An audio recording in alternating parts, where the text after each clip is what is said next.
rock and our Redeemer. Amen.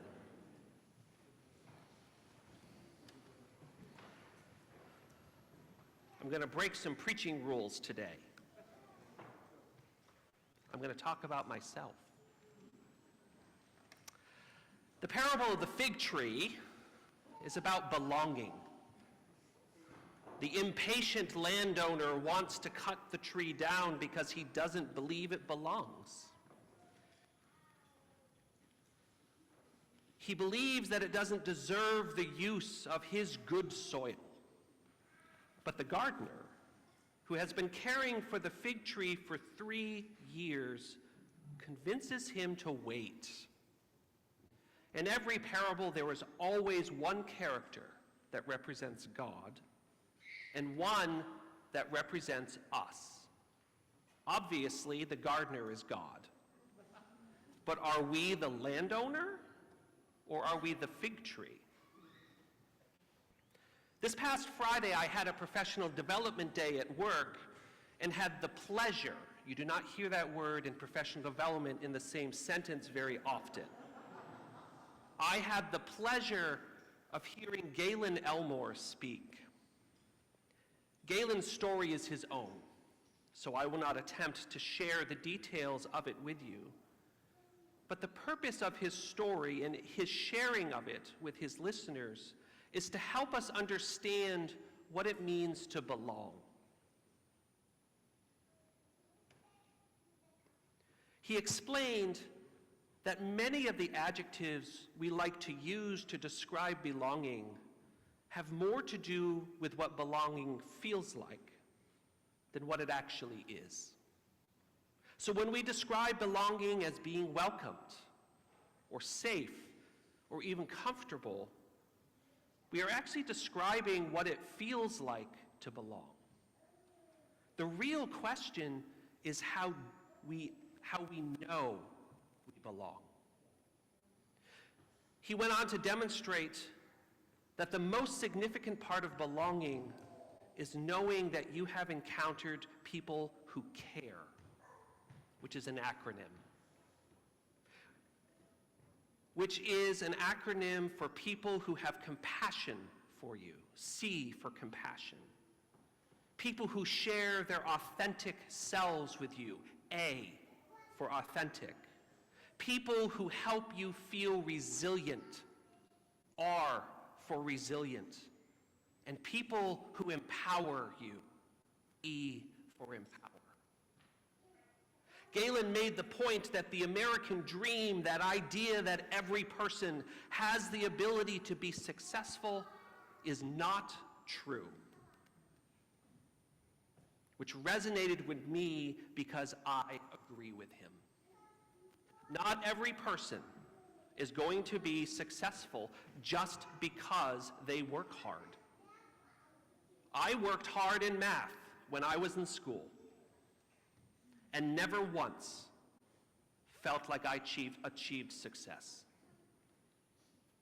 I joke about it now, I joke about not being able to do math, but deep down I'm a little embarrassed that I was never able to memorize minor multiplication tables. And then I can't do simple math, simple adding and subtracting without using my fingers. In the grand scheme of things, my math abilities have absolutely nothing to do with how successful a person I am. But that doesn't change or invalidate the point that not everyone can or will be successful. My inability to understand mathematical concepts has made me feel inadequate at times, and in some ways made me feel as though I don't belong. I have never once felt someone care for me in regards to math, which in the long run doesn't matter, as I have accepted that math is just not a subject I'm going to excel at. I am not sharing this piece of myself to solicit sympathy, so please do not come after me after the service. I do not want, nor do I need it.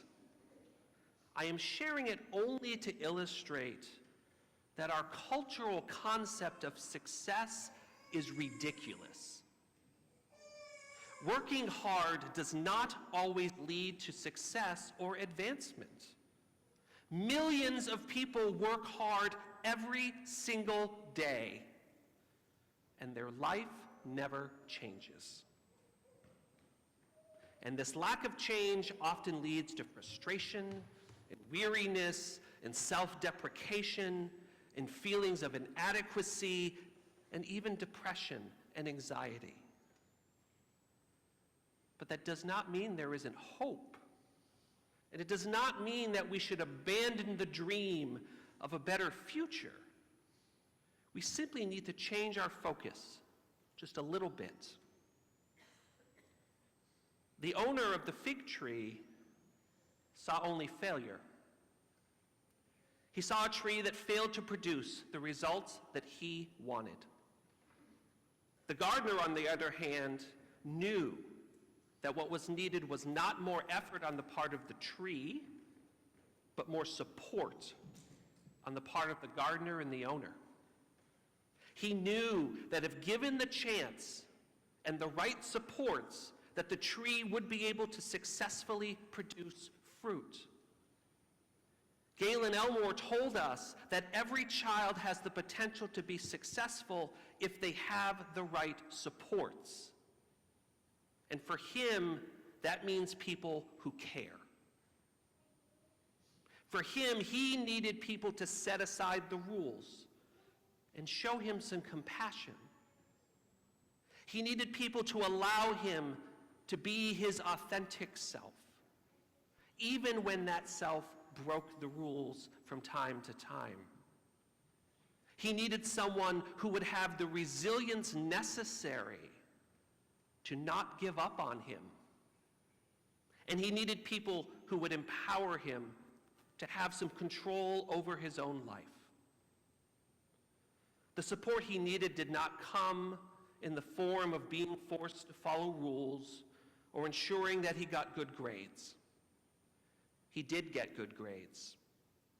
His struggles came from his home life, from the fact that he had lived with over 20 different foster families in 10 years and was abused for over 5 years with one of them.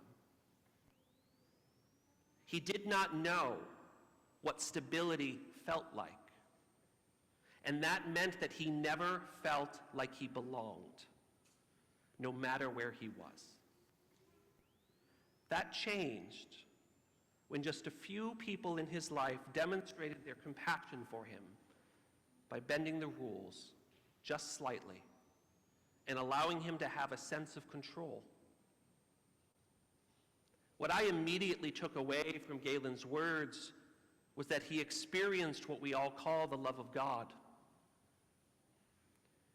To love our neighbor is to care for them. It is to have compassion for them. It is to be authentic with them, to allow them to be resilient, and to empower them to be the person God created them to be. This does not just apply to loving our neighbors, though. It also applies to loving ourselves.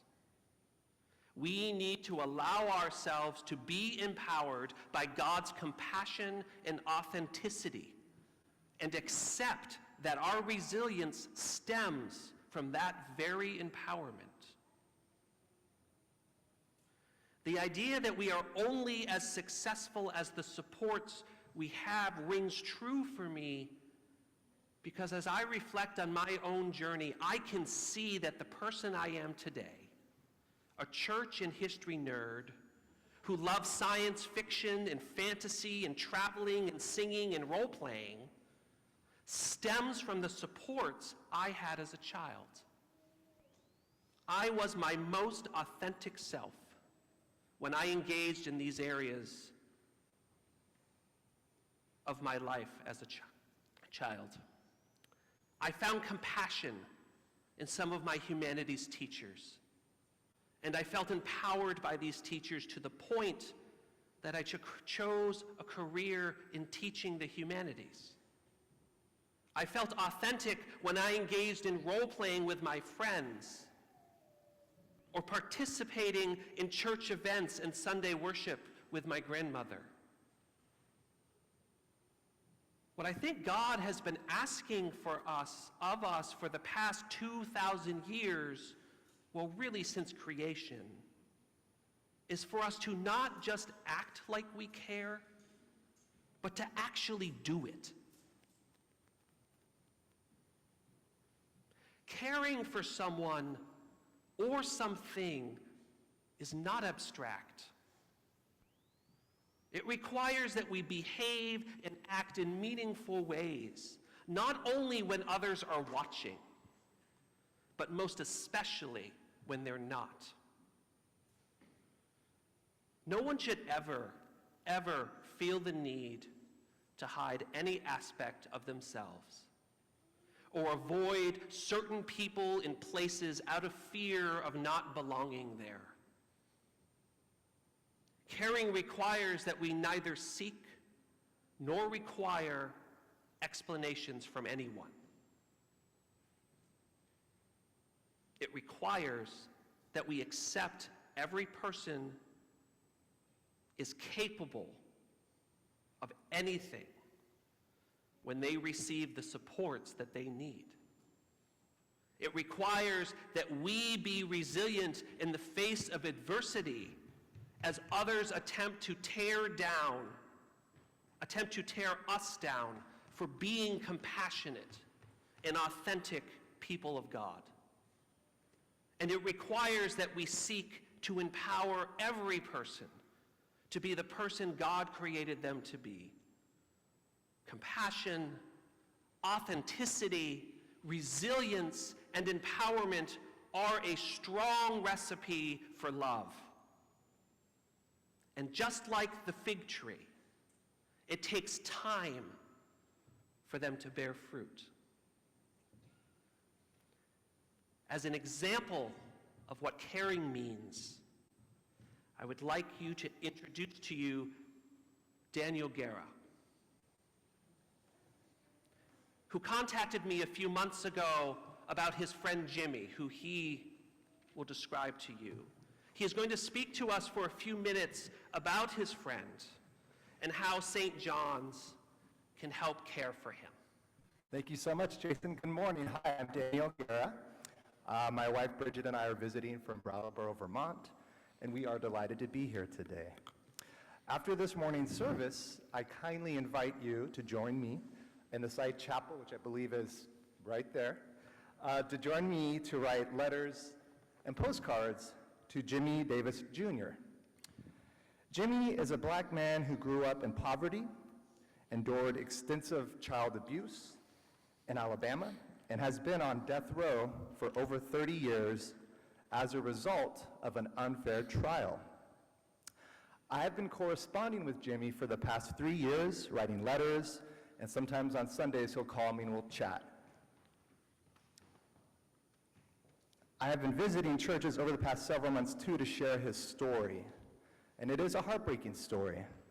We don't have a whole lot of time left. His last appeal in October was denied. However, the dissenting judge, the opinion was so strong, Jimmy's attorneys, and thank God he's got a lot of good attorneys now, are trying to have the court change the opinion. So we've got a little bit of time. I really sincerely hope you'll join me. I've got postcards and letters. If we run out, I've got extra paper. I've done that in the past. Again, Jimmy just loves corresponding with people. It means everything to him. He has a lot of time and he loves writing. In fact, he loves writing so much, he just completed his book about his life. And I look forward to talking to Jimmy later today and hearing more about that. Again, my name is Daniel, just delighted to be here. Thank you so much, Jason, and I hope I meet some of you and that you'll be able to write even just a couple of encouraging lines to show Jimmy that we care. Thank you.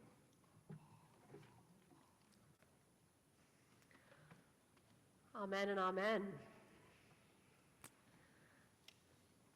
Taking whatever posture of prayer is right for you, I invite us to confess our faith together in the ancient words of the Nicene Creed, which you'll find on page 6 of your bulletin.